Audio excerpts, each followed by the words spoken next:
Jesus Christ, the Water Bearer of Life, Part 2. Chapter 2, Part 2.4. Wholeness, a Magical Mystery Tour. One of the central concerns of the New Age movement is the search for wholeness. There is encouragement to overcome all forms of dualism, such as divisions are an unhealthy product of a less enlightened past. Divisions which the New Age proponents claim to need to be overcome include the real difference between creator and creation, the real distinction between man and nature, or spirit and matter, which are all considered wrongly as forms of dualism. These dualistic tendencies are often assumed to be intimately based on the Judeo-Christian roots of Western civilization, while it would be more accurate to link them to Gnosticism, and particularly to Manichaeism. The scientific revolution and the spirit of the modern rationalism are blamed particularly for the tendency to fragmentation, which treats organic wholes as mechanisms that can be reduced to their smallest components and then explained in terms of the latter, and the tendency to reduce spirit to matter so that spiritual reality, including the soul, become merely a contingent epiphenomenon of essentially material processes. In all of these areas, the New Age alternatives are called holistic. Holism pervades the New Age movement, from its concern with holistic health to its quest for unitive consciousness, and from ecological awareness to the idea of global networking.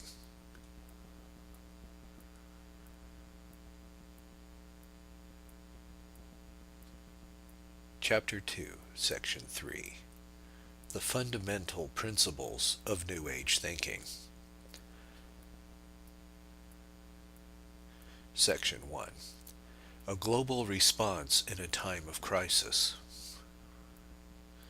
Both the Christian tradition and the secular faith in an unlimited process of science had to face a severe break, first manifested in the student revolutions around the year 1968. The wisdom of older generations was suddenly robbed of significance and respect, while the omnipotence of science evaporated, so that the Church now has to face a serious breakdown in the transmission of her faith to the younger generation. A general loss of faith in these former pillars of consciousness and social cohesion has been accompanied by the unexpected return of cosmic religiosity, rituals, and beliefs, which many believe to have been supplanted by Christianity. But this perennial esoteric undercurrent never really went away. The surge in popularity of Asiatic religion at this point was something new in the Western context, establishing late in the 19th century in the philosophical movement, and it reflects the growing awareness of a global spirituality incorporating all existing religious traditions. The perennial philosophical question of the one and the many has its modern and contemporary form in the temptation to overcome not only undue division, but even real difference and distinction. And the most common expression of this is holism, an essential ingredient in New Age and one of the principal signs of the times in the last quarter century.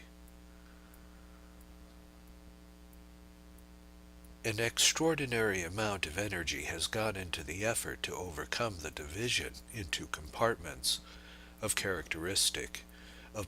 mechanistic ideology, but this has led to the sense of obligation to submit to a global network which assumes the quasi-transcendental authority. Its clearest implications are a process of conscious transformation and the development of ecology. The new vision, which is the goal of conscious transformation, has taken time to formulate, and its enactment is resisted by older forms of thought judged to be entrenched in the status quo. What has been successful is the realization of ecology as a fascination with nature and a resacralization of the earth, Mother Earth, or Gaia. With the missionary zeal characteristics of green politics, the Earth's executive agent is the human race as a whole, and a harmony and understanding required for responsible governance is increasingly understood to be a global government, a global ethical framework. The warmth of Mother Earth, whose divinity pervades the whole of creation, is held to bridge the gap between creation and the transcender Father God of Judaism and Christianity, and removes the prospect of being judged by such a being. In such a vision of a closed universe, what contains God and other spiritual beings along with ourselves, we recognize here an implicit pantheism. This is the fundamental point which pervades all New Age thought and practice, and conditions in advance any otherwise positive assessment, where we might be in favor of one or another aspect of its spirituality.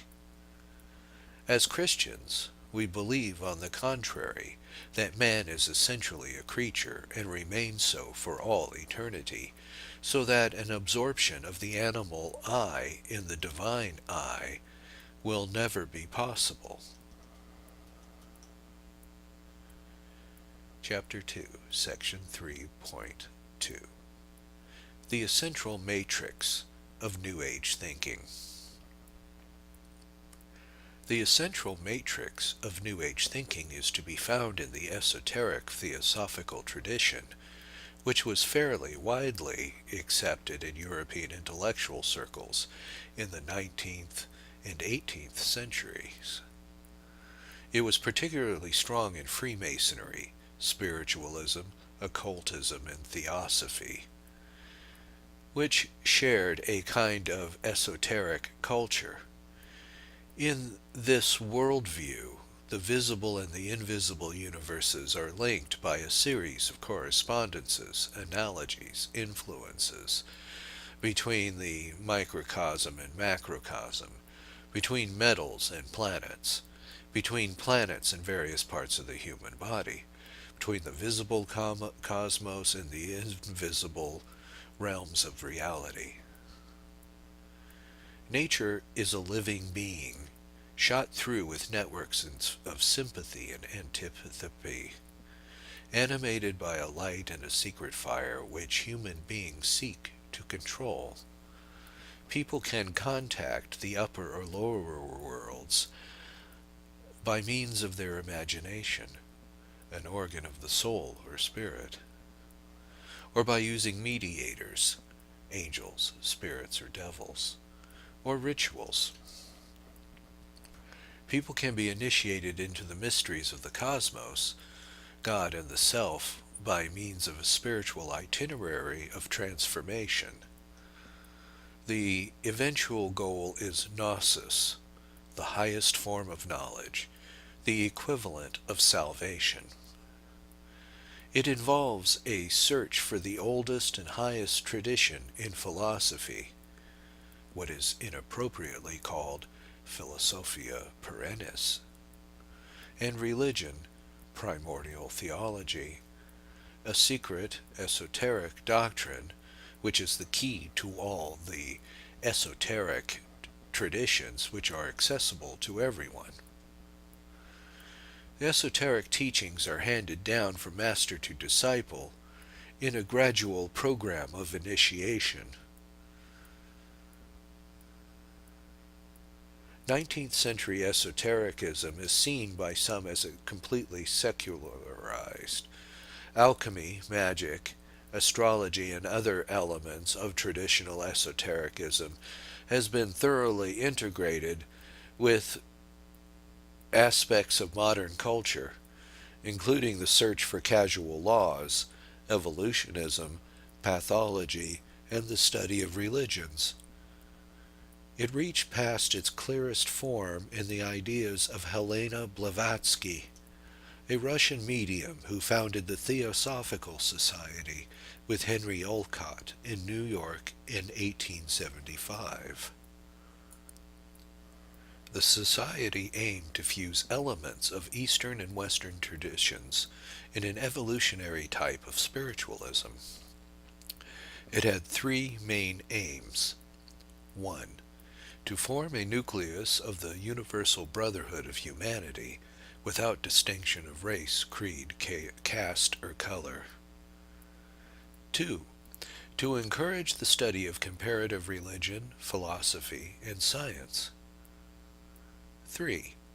To investigate unexplained laws of nature and the powers latent in man. The significance of these objectives should be clear. The first objective implicitly rejects the irrational bigotry and sectarianism of traditional Christianity as perceived by spiritualists and theosophists. It is not immediately obvious from the objectives themselves that, for the theosophists, science meant the occult sciences, and the philosophica the occulta philosophica, that the laws of nature were of an occult or psychic nature, and that comparative religion was expected to unveil a primordial tradition, ultimately modeled on a Hermeticist's Philosophica Perennis.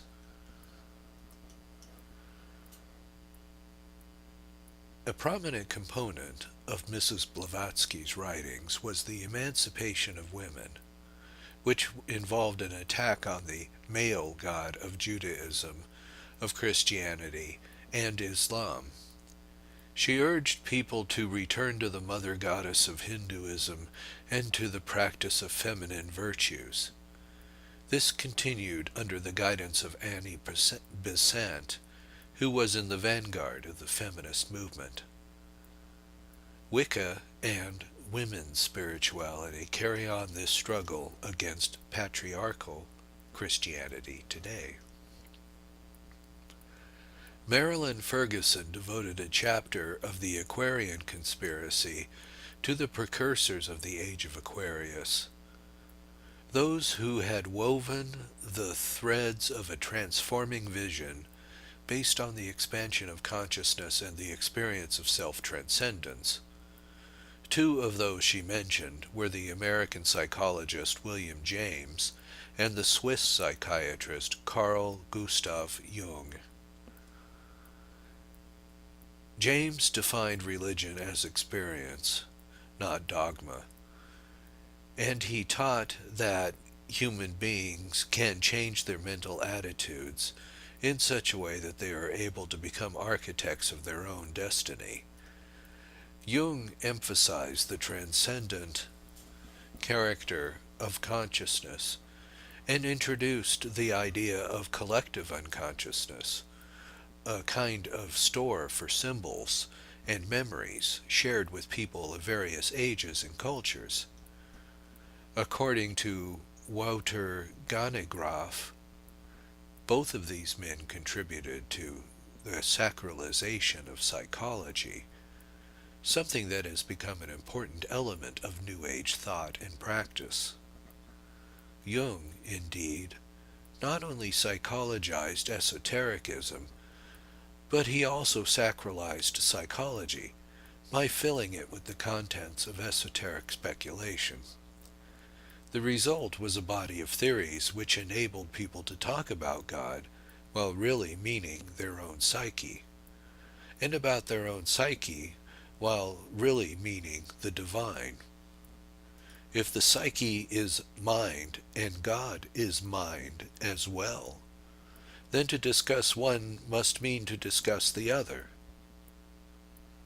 His response to the accusation that he had psychologized Christianity was that psychology is the modern myth, and only in terms of the current myth can we understand the faith. It is certainly true that Jung's psychology shed light on many aspects of the Christian faith, particularly on the need to face the reality of evil. But his religious convictions are so different at different stages of his life that one is left with a confused image of God. A central element in his thought is the cult of the sun, where the God is the vital energy, libido, within a person. As he said himself, this comparison is no mere play of words. This is the God within, to which Jung refers the essential divinity he believed to be every human being. The path to this inner universe is through their unconscious. The inner world's correspondence to the outer one is in the collective unconscious. The tendency to interchange psychology and spirituality was firmly embedded in the human potential movement as it developed towards the end of the 1960s at the Esalen Institute in California. Transpersonal psychology, strongly influenced by Eastern religions and by Jung, offers a contemplative journey where science meets mysticism. The stress laid on bodiliness, the search for ways of expanding consciousness, and the cultivation of the myths of the collective unconscious were all encouragements to search for the God within oneself. To realize one's potential, one had to go beyond one's ego in order to become the God that one is deep down. This could be done by choosing the appropriate therapy, meditation, parapsychological experiences, the use of hallucinogenic drugs. These were all ways of achieving peak experiences, mystical experiences of fusion with God and with the cosmos. The symbol of Aquarius was borrowed from the astrological mythology, but later came to signify the desire for a radically new world. The two centers which were the initial powerhouses of the New Age, and to a certain extent still are, were the garden community at Findhorn in northeast Scotland, and the Center for the Development of Human Potential at Esalen in Big Sur, California, in the United States of America. What feeds New Age consistently is a growing global consciousness and increasing awareness of a looming ecological crisis.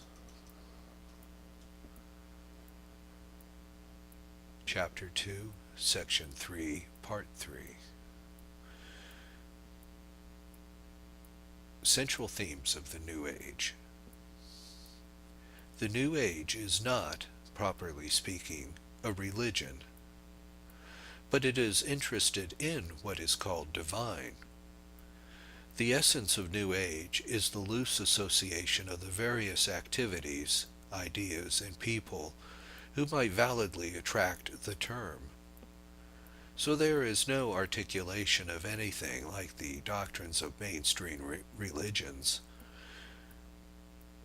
Despite this, and despite the immense variety within New Age, there are some common points. The cosmos is seen as an organic whole, is animated by an energy which is also identified as the divine soul or spirit. Much credence is given to the mediation of various spiritual entities. Humans are capable of ascending to a higher, invisible spheres and of controlling their own lives beyond death. There, there is to be held a perennial knowledge which predates and is superior to all religions and cultures. People follow enlightened masters.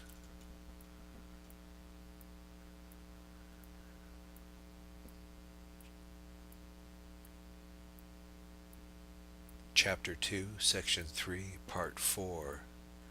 What does the New Age say about Part 1, the human person?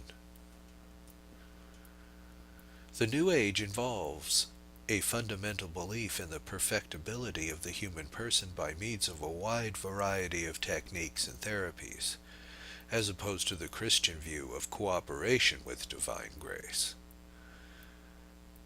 There is the general accord with Nietzsche's idea that Christianity has prevented the full manifestation of a genuine humanity. Perfection, in this context, means achieving self-fulfillment, according to an order of values which we ourselves create and which we achieve by our own strength. Hence, one can speak of self-creating self. On this view, there is more difference between humans as they now are and as they will be when they have fully realized their potential, that there is between humans and anthropoids. It is useful to distinguish between esotericism, a search for knowledge, and magic, or the occult. The latter is a means of obtaining power.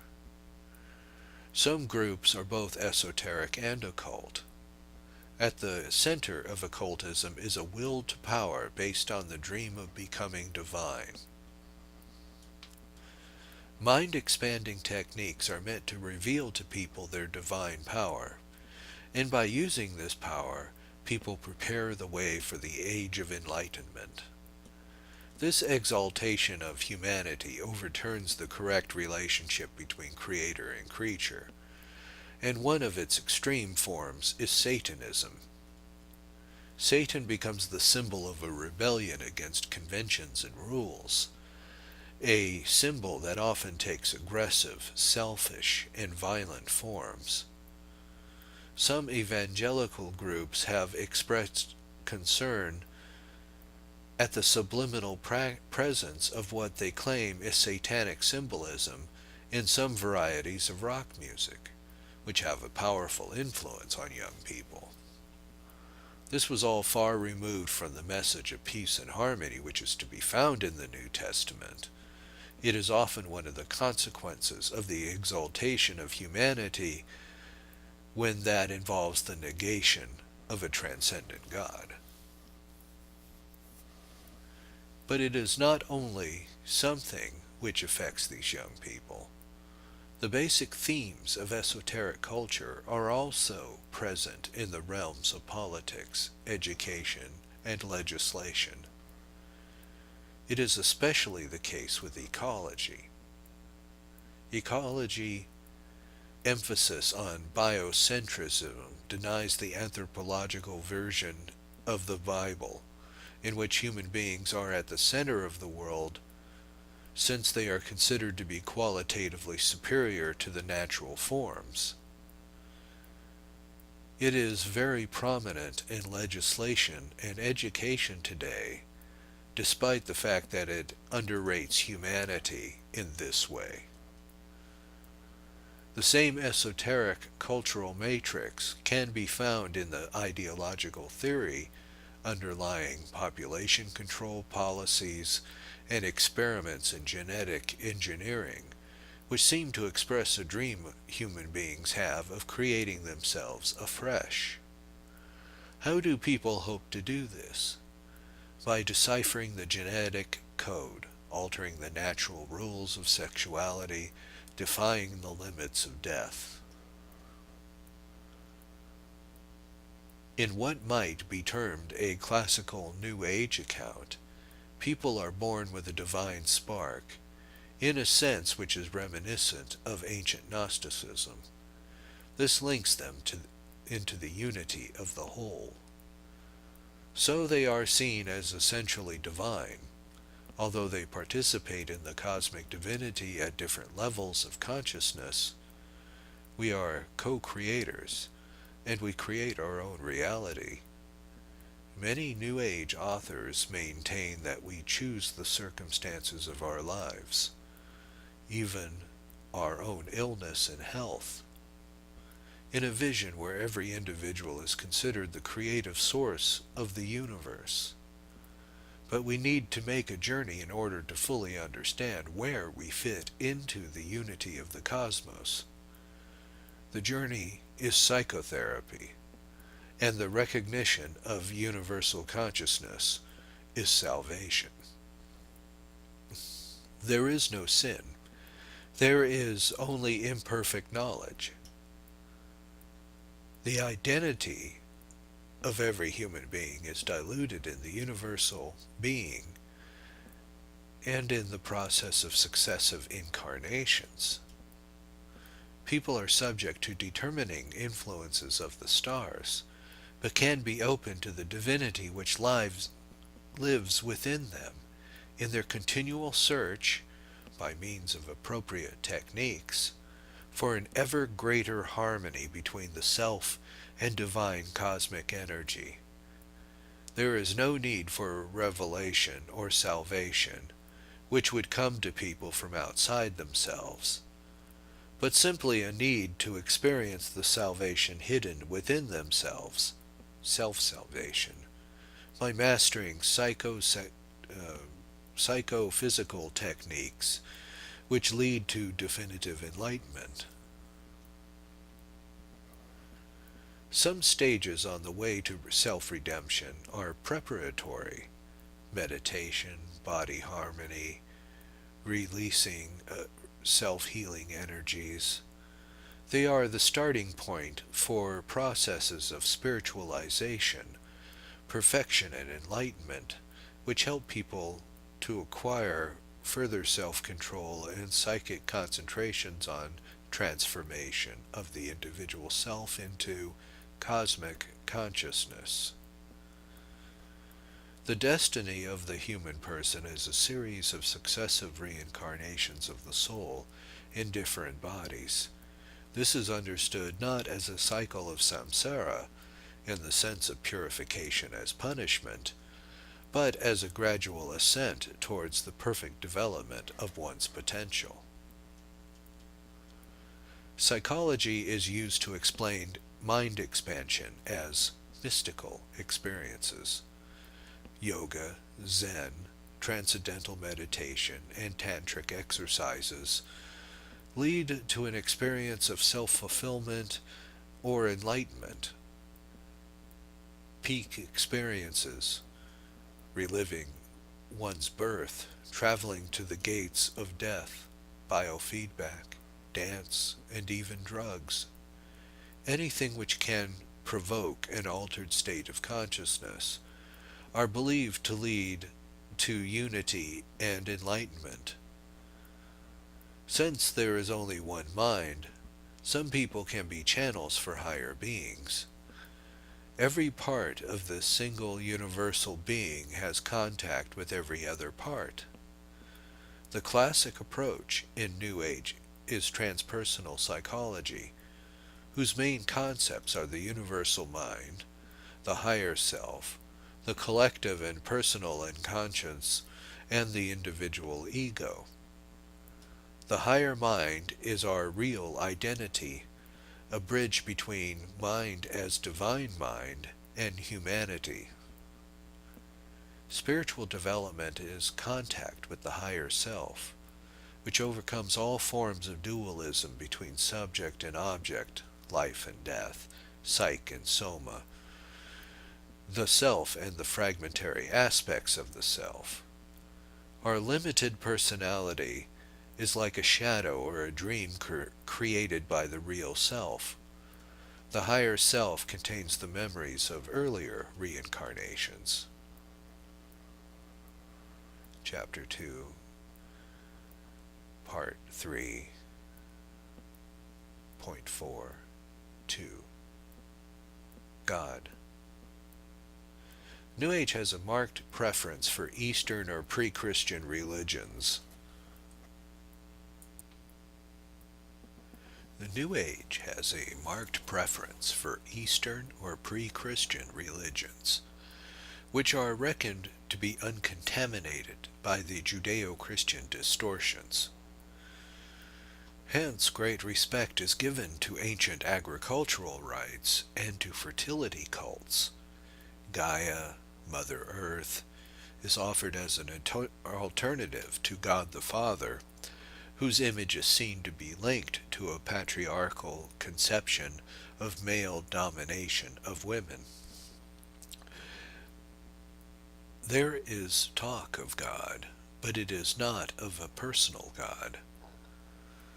The God which the New Age speaks is neither personal nor transcendent, nor is the creator and sustainer of the universe, but an impersonal energy eminent in the world, which with it forms a cosmic unity. All is one. This unity is monistic, pantheistic, or, more precisely, panentheistic. God is the life principle, the spirit or soul of the world, the sum of total consciousness existing in the world. In a sense, everything is God. God's presence is clearest in the spiritual aspects of reality, so every mind spirit is, in some sense, God. When it is consciously received by men and women, divine energy is often described as Christic energy. There is also talk of Christ, but this does not mean Jesus of Nazareth. Christ is a title applied to somebody who has arrived at a state of consciousness where he or she perceives him or herself to be divine and can thus claim to be a universal master. Jesus of Nazareth is not the Christ, but simply one among many historical figures in whom this Christic nature is revealed, as in the case with Buddha or others. Every historical realization of the Christ shows that nearly all human beings are heavenly and divine, and leads them towards this realization. The innermost and most personal psychic level, which this divine cosmic energy is heard by human beings, is also called the Holy Spirit.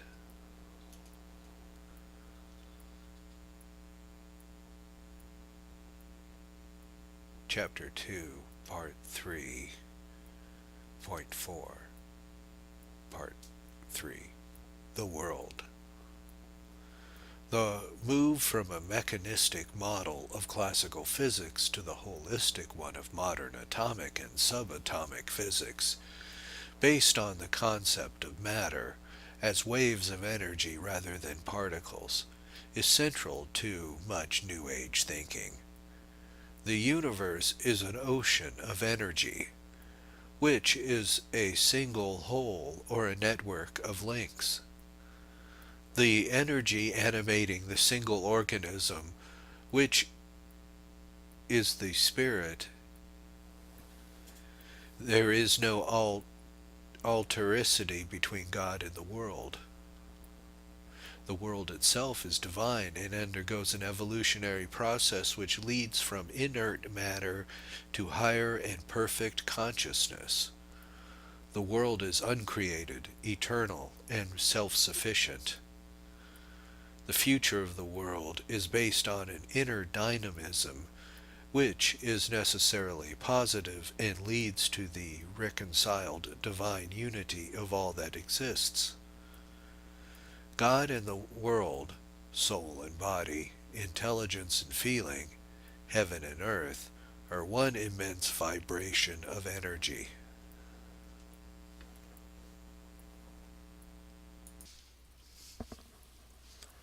James Lovelock's book on the Gaia hypothesis claims that the entire range of living matter on Earth, from whales to viruses, from oaks to algae, could be regarded as constituting a single living entity capable of manipulating the Earth's atmosphere to suit its overall needs, and endowed with faculties and powers beyond those of its constituent parts. To some, the Gaia hypothesis is a strange synthesis of individualism and collectivism. It all happens as if the New Age, having plucked people out of fragmentary politics, cannot wait to throw them into the great cauldron of the global mind. The global brain needs institutions with which to rule. In other words, a world government. To deal with today's problems, New Age dreams of a spiritual aristocracy in the style of Plato's Republic, run by secret societies. This may be an exaggerated way of stating the case, but there is so much evident that Gnostic elitism and global governance coincide on many issues in international politics. Everything in the universe is interrelated. In fact, every part is in itself an image of the totality. The whole is in everything, and everything is in the whole. In the great chain of being, all beings are intimately linked and form one family with different grades of evolution. Every human person is a hologram, an image of the whole of creation, in which everything vibrates on its own frequency. Every human being is a neuron in the Earth's central nervous system, and all individual entities are in a relationship of complementarity with others. In fact, there is an intercomplementarity or androgyny in the whole creation. One of the recurring themes in New Age writings and thoughts is the new paradigm, which contemporary science has opened up. Science has given us insights into wholes and systems, stress and transformation. We are learning to read tendencies, to recognize the early signs of another, more promising paradigm. We create alternative scenarios of the future. We communicate about the failures of old systems, forcing new frameworks for problem solving in every area. Thus far, the paradigm shift is a radical change of perspective, but nothing more. The question is whether thought and real change are commensurate, and how effective in the internal world an inner transformation can be proved to be. Once one is forced to ask, even without expressing a negative judgment, how scientific a thought process can be when it involves human affirmations like this. War is unthinkable in a society of autonomous people who have discovered the connectedness of all humanity, and who are unafraid of alien ideas and alien cultures, who know that all revolutions begin within, and that you cannot impose your brand of enlightenment on anyone else. It is illogical to conclude from the fact that something is unthinkable that it cannot happen. Such reasoning is really Gnostic, and in the sense of giving too much power to knowledge and consciousness. This is not to deny the fundamental and crucial role of developing consciousness in a scientific discovery and creative development, but simply to caution against imposing upon external reality what is yet still only in the mind. Chapter 2.4 Inhabitants of Mystery Rather Than History, New Age and Culture. Basically, the appeal of the New Age has to do with the culturally stimulated interest in the self, its value, its capacities and problems. Whereas traditionalized religiosity, with its hierarchical organization, is well suited for the community, detraditionalized spirituality is well suited for the individual. The New Age is of the self in that it contains a celebration of what it is to be and to become. For the self, in that by differing from much of the mainstream, is positioned to handle identity problems generated by conventional forms of life. The rejection of tradition in the form of patriarchal, hierarchical, social, and ecclesial organization implies the search for an alternative form of society, one that is clearly inspired by the modern notion of the self. Many New Age writings argue that one can do nothing directly to change the world, but everything to change oneself.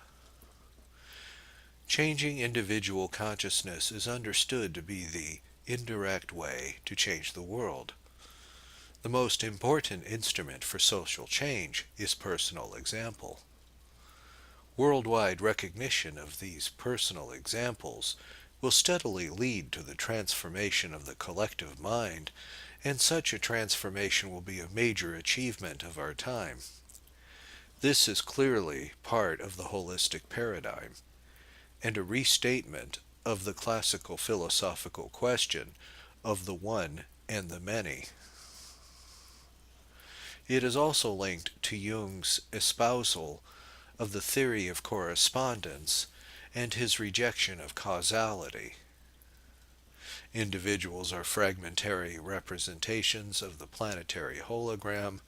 By looking within, one not only knows the universe, but also changes it.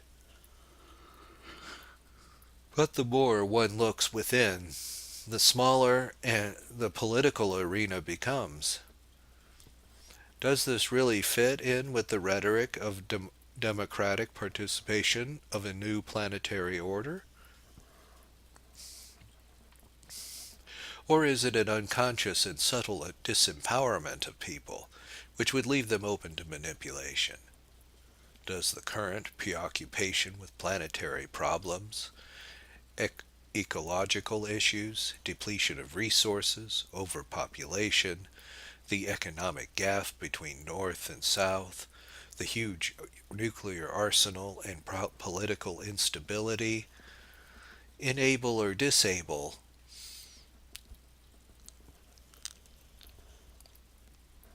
engagement in another, equally real, political and social questions? The old adage that charity begins at home can give a healthy balance to one's approach to these issues. Some observers of the New Age detect a sinister authoritarianism behind the apparent indifference to politics. David Spangler himself points out that one of the shadows of the New Age is a subtle surrender to powerlessness and irresponsibility in the name of waiting for the New Age to come, rather than being an active creator of wholeness in one's own life. even though it would hardly be correct to suggest that quietism is universal in New Age attitudes. One of the chief criticisms of the New Age movement is that its privatistic quest for self-fulfillment may actually work against the possibility of a sound religious culture. 3 points bring this into focus. It is questionable whether New Age demonstrates the intellectual cogency to provide a complete picture of the cosmos in a world which claims to integrate nature and spiritual reality. The Western universe is seen as divided in one based on monotheism, transcendence, alterity, and separateness. The fundamental dualism is detected in such divisions as those between real and ideal, relative and absolute, finite and infinite, human and divine, happy and profane, past and present, all redolent of Hegel's unhappy consciousness.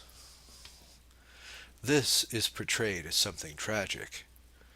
The response from the New Age is unity through fusion. It claims to reconcile body and soul, female and male, spirit and matter, human and divine, earth and cosmos, transcendent and immanent, religion and science, the differences between religions, yin and yang. There is, thus, no more alterity. What is left in human terms is transpersonality. The New Age world is unproblematic. There is nothing left to achieve. But the metaphysical question of the one and the many remains unanswered, perhaps even unasked, in that there is a great deal of regret at the effects of disunity and division, but the responsibility is a description of how things would appear in another. New Age imports Eastern religious practices piecemeal and reinterprets them to suit Westerners. This involves a rejection of the language of sin and salvation, replacing it with the morally neutral language of addiction and recovery. Reference to extra-European influences are sometimes merely a pseudo-Orientalism of Western culture. Furthermore, it is hardly a genuine dialogue.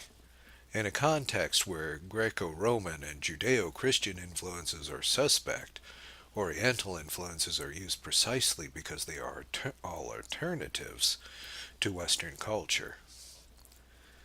Traditional science and medicine are felt to be inferior to holistic approaches, as are patriarchal and particular structures in politics and religion. All of these will be obstacles to the coming of the age of Aquarius. Once again, it is clear that what is implied when people opt for New Age alternatives is a complete break with the tradition that formed them. Is this as mature and liberated as it is often thought or presumed to be?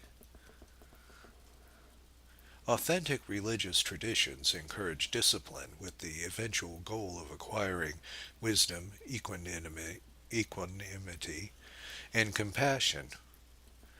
New Age echoes society's deep, ineradicable yearning for an integral religious culture, and for something more generic and enlightened than what politicians generally offer. But it is not clear whether the benefits of a vision based on the ever-expanding self are for individuals and for societies. New Age training courses, what used to be known as Erhard seminar training, EST, etc., marry countercultural values with the mainstream need to succeed, inner satisfaction with outer success. Findhorn's Spirit of Business retreat transforms the experience of work while increasing productivity.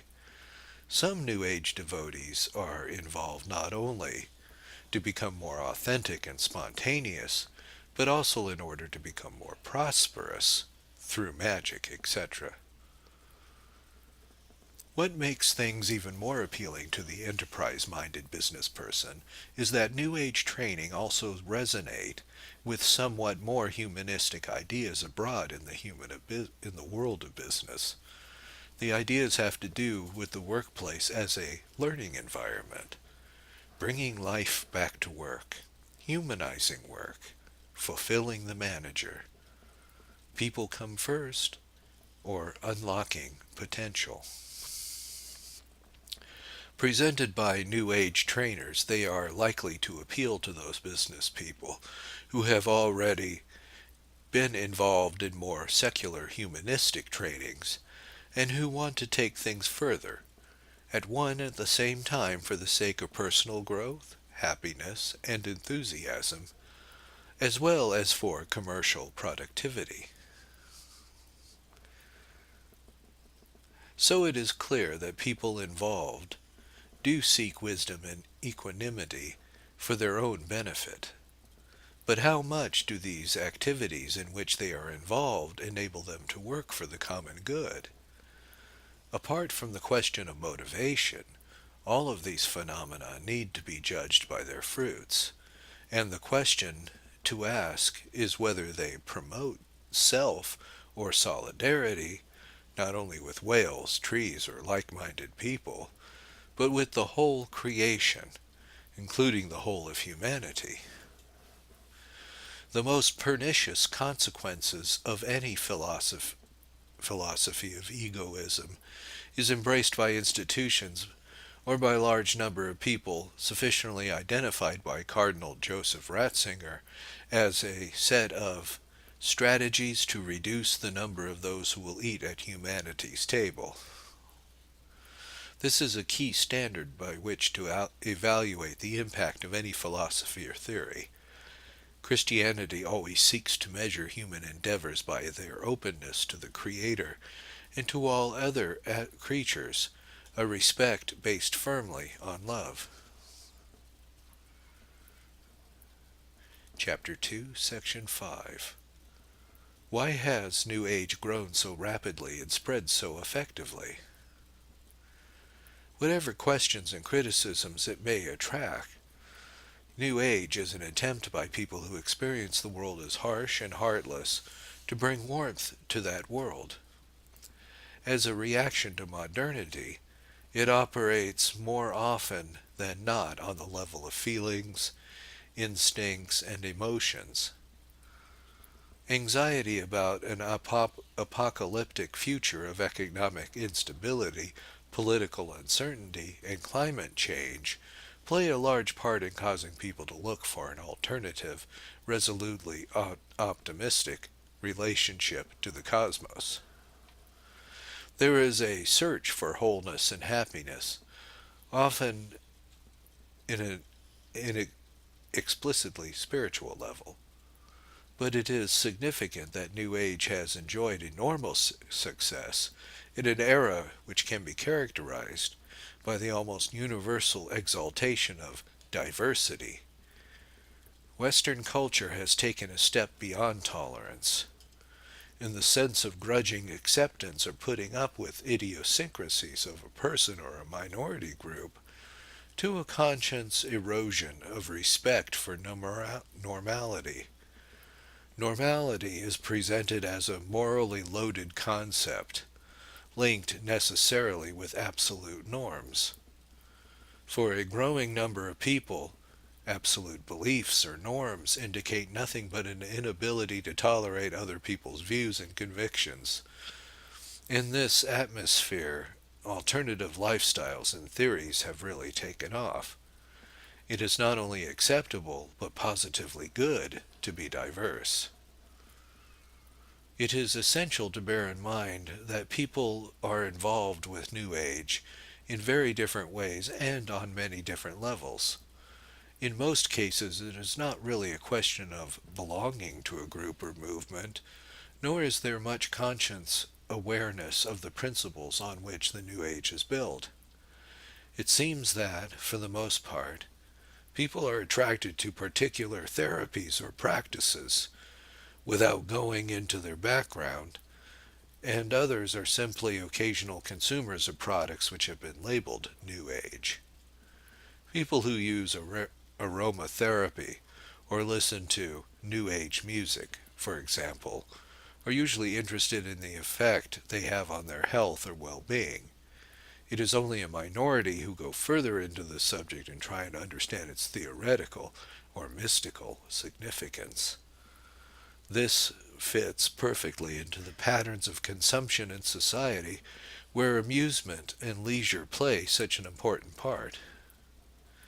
The movement has adapted well to the laws of the market, and it is partly because it is such an attractive economic proposition that New Age has become so widespread. New Age has been seen, in some cultures at least, as the label for a product created by the application of marketing principles to a religious phenomenon. There is always going to be a way of profiting from people's perceived spiritual needs.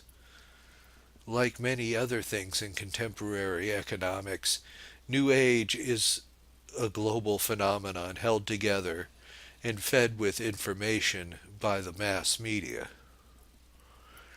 It is arguable that this global community was created by means of the mass media, and it is quite clear that popular literature and mass communications ensure that the most common notions held by believers and sympathizers spread almost everywhere very rapidly. However, there is no way of proving that such a rapid spread of ideas is either by chance or by design, since this is a very loose form of community. Like the cyber communities created by the internet, it is a domain where relationships between people can either be very impersonal or interpersonal only in only a very selective sense. New Age has become immensely popular as a loose set of beliefs, therapies, and practices, which are often selected and combined at will, irrespective of the incompatibilities and inconsistencies that this may imply. But it is obviously to be expected in a worldview self-consciously based on right brain intuitive thinking. And that is precisely why it is important to discover and recognize the fundamental characteristics of New Age ideas. What is offered is often described as simply spiritual, rather than belonging to any religion, but there are much closer links to particular Eastern religions than many consumers realize. This is obviously important in prayer groups, to which people choose to belong, but it is also a real question for management in a growing number of companies whose employees are required to practice meditation or adopt mind-expanding techniques as part of their life at work. It is worth saying a brief word about the concerted promotion of New Age as an ideology, but this is a very complex issue. Some groups have reacted to New Age with sweeping accusations about conspiracies, but the answer would generally be that we are witnessing a spontaneous cultural change whose course is fairly determined by influences beyond human control. However, it is enough to point out that the New Age shares with a number of internationally influential groups the goal of superseding or transcending particular religions in order to create space for a universal religion which could unite humanity. Closely related to this is a very concerted effort on the part of many institutions to invent a global ethic, an ethical framework which would reflect the global nature of the contemporary culture, economics, and politics. Further, the politicization of ecological questions certainly colors the whole question of the Gaia hypothesis, or worship of Mother Earth.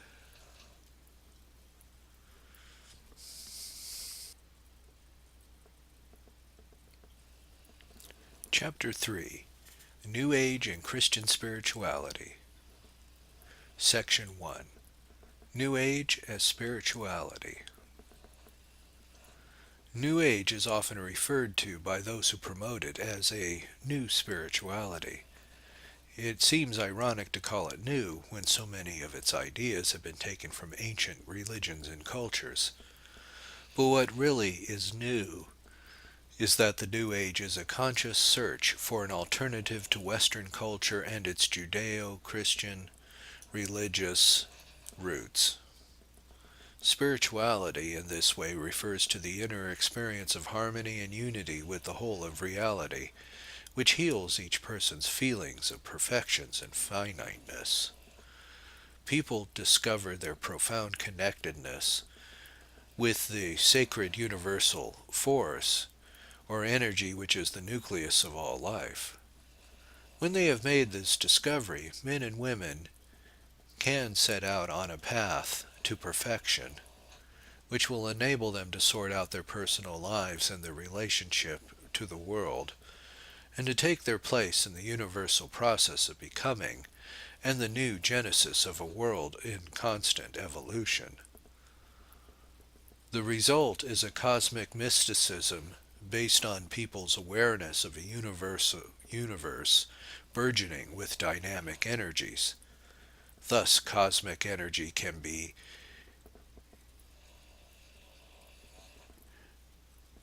vibration, light, God, love, even the Supreme Self, all refer to one and the same reality, the primal source present in every being. This spirituality consists of two elements, distinct elements, one metaphysical and one psychological. The metaphysical component comes from New Age's esoteric and theosophical roots, and is basically a new form of gnosis. Access to the divine is by knowledge of the hidden mysteries, in each individual search for the real behind what is only apparent, origin beyond time, the transcendent beyond what is merely fleeting, the primordial tradition behind merely ephemeral tradition, and others beside the self, the cosmic divinity beyond the incarnate individual. Esoteric spirituality is an investigation of being beyond the separateness of beings, a sort of nostalgia for lost unity.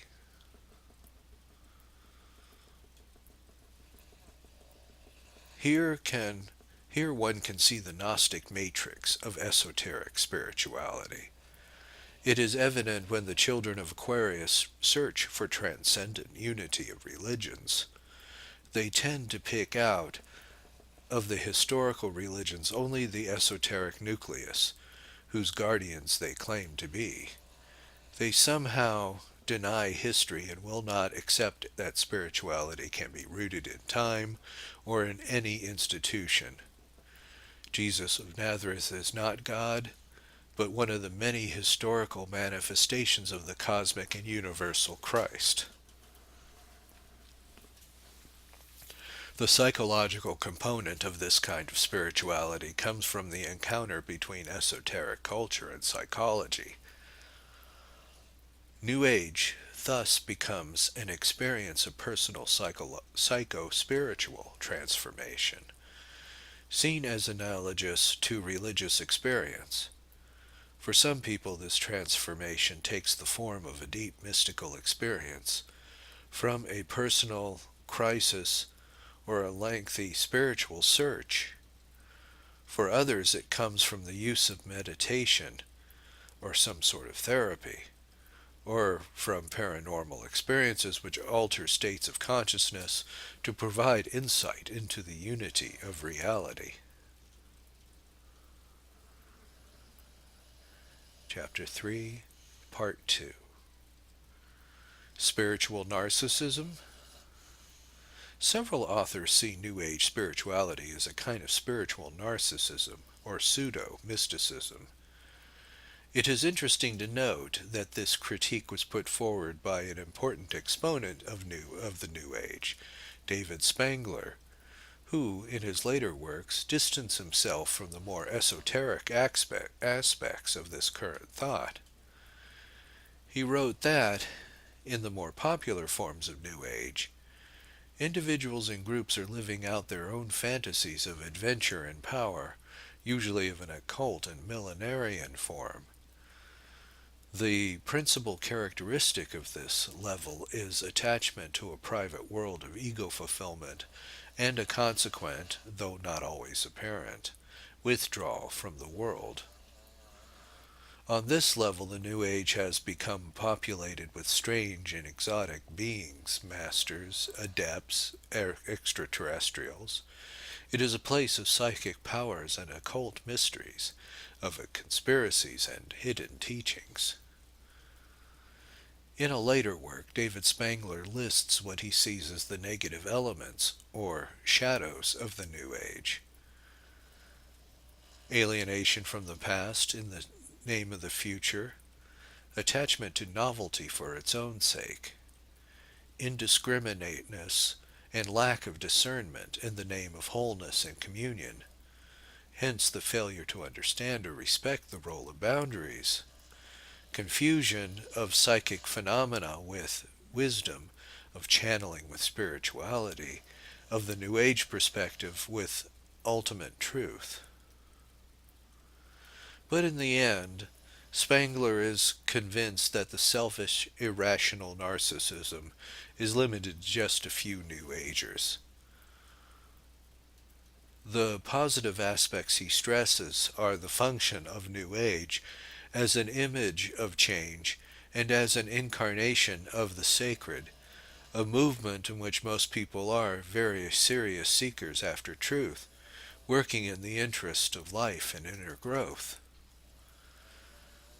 The commercial aspect of the many products and therapies which bear the New Age label is brought out by David Tulane, an American Jesuit who spent several years in the New Age milieu. He observes that New Agers have discovered the inner life and are fascinated by the prospect of being responsible for the world, but that they are also easily overcome by a tendency to individualism and to viewing everything as an object of consumption. In this sense, while it is not Christian, New Age spirituality is not Buddhist either, inasmuch as it does not involve self-denial. The dream of mystical union seems to lead, in practice, to a merely virtual union, which, in the end, leaves people more alone and unsatisfied. Chapter 3, Part 3. The Cosmic Christ. In the early days of Christianity, believers in Jesus Christ were forced to face up to the Gnostic religions.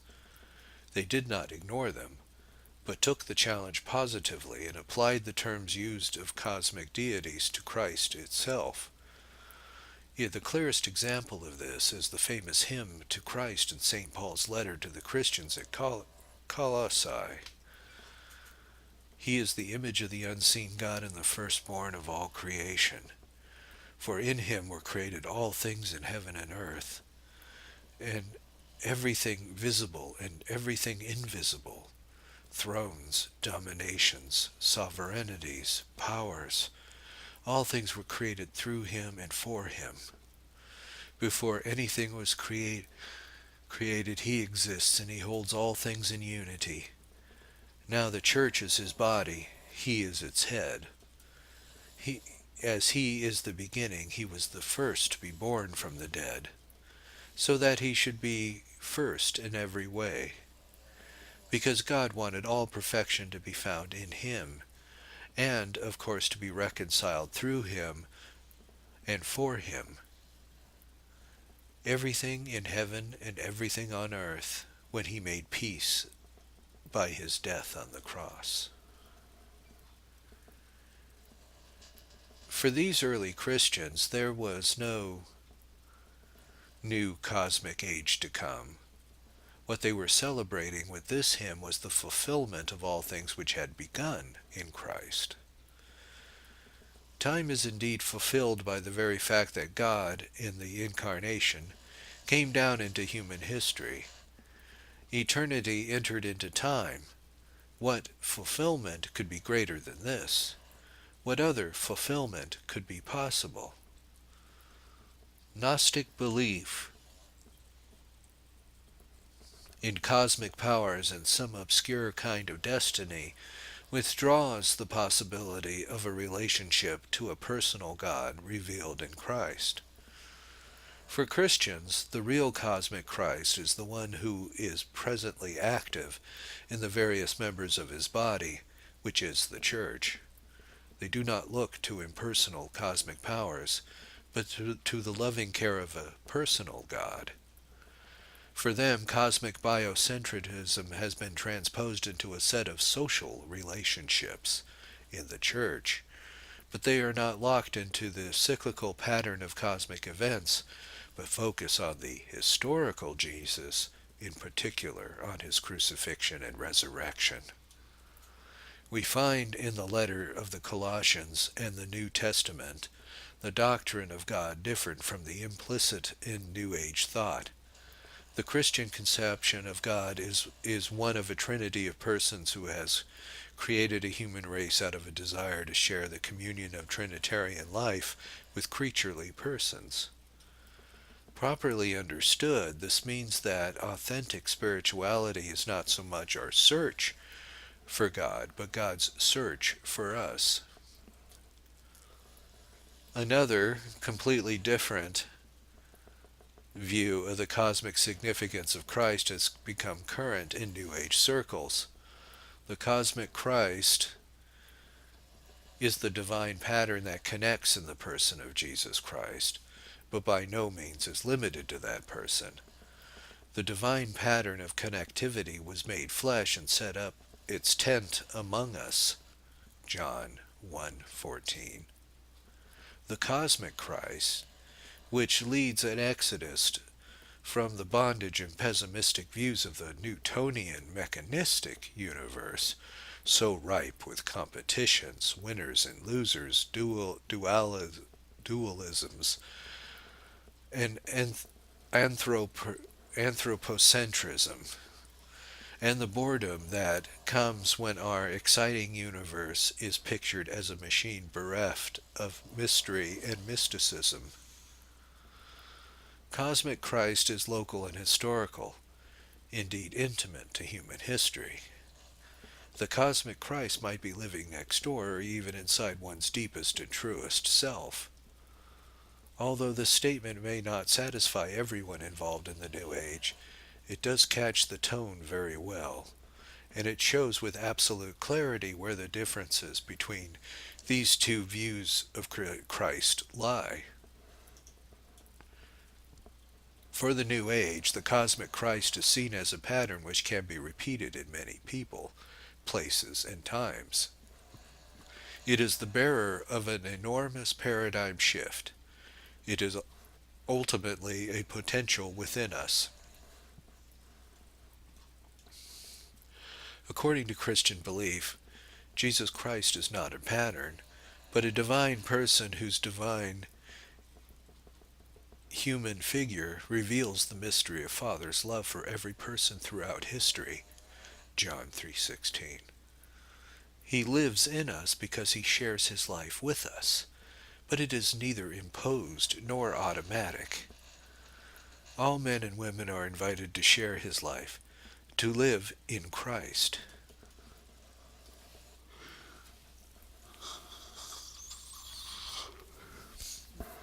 For Christians, the spiritual life is a relationship with God, which gradually through his grace becomes deeper, and the process which sheds light on our relationship with our fellow men and women and with the universe.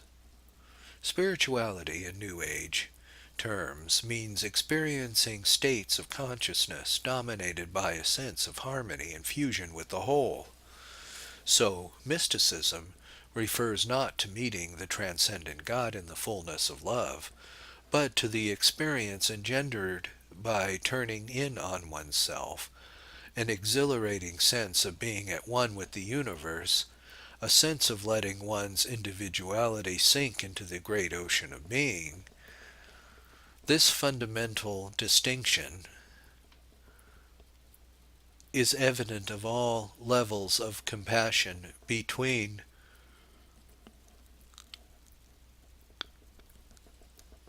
Christian mysticism and New Age mysticism. The New Age way of purification is based on awareness of unease or alienation, which is to be overcome by immersion into the whole. In order to be converted, the person needs to make use of techniques which lead to the experience of illumination. This transforms a person's consciousness and opens him or her to contact with the divinity, which is understood as the deepest essence of reality. The techniques and methods offered by this immanentist religious system, which has no concept of God as a person, proceeds from below. Although they involved a descent into the depths of one's own heart or soul, they constitute an essentially human enterprise on the part of a person who seeks to rise towards divinity by his or her own efforts. It is often an ascent on the level of consciousness that is what is understood to be a liberating awareness of the God within. Not everyone has access to these techniques, though whose benefits are restricted to a privileged spiritual aristocracy. The essential element in Christian faith, however, is God's descent towards his creatures, particularly towards the humblest, those who are weakest and least gifted according to the values of the world. There are spiritual techniques which it is useful to learn, but God is able to bypass them or do without them. A Christian's method of getting closer to God is not based on any technique in the strict sense of the word. That would contradict the spirit of childhood called for by the gospel. The heart of genuine Christian mysticism is not technique. It is always a gift from God. The one who benefits from it knows himself to be unworthy. For Christians, conversion is turning back to the Father through the Son in docility to the power of the Holy Spirit.